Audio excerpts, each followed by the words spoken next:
new Hurricane album is off the freaking chain.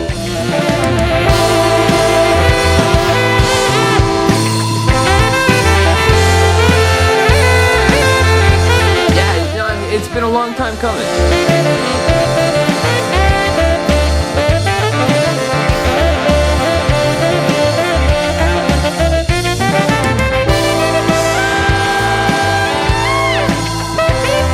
Sometimes the creative juices just need time to ferment, and I mean, it's tasting delicious.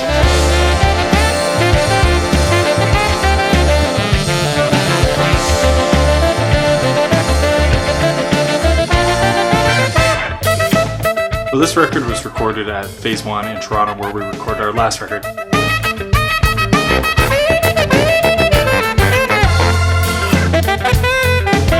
And this was done with Jeff Belcher, who's done a bunch of big records in the past as well.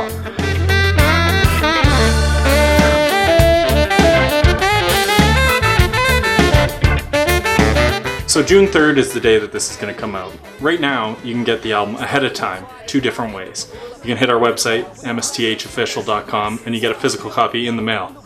The other way is you hit iTunes and you can get 2 tracks ahead of time. And on June 3rd, the album magically appears on your phone. Go with the flow, roll with the punches. Oh no, I think it happened again. I've gone and misplaced my patience and my expectations not to swim in sweat, so come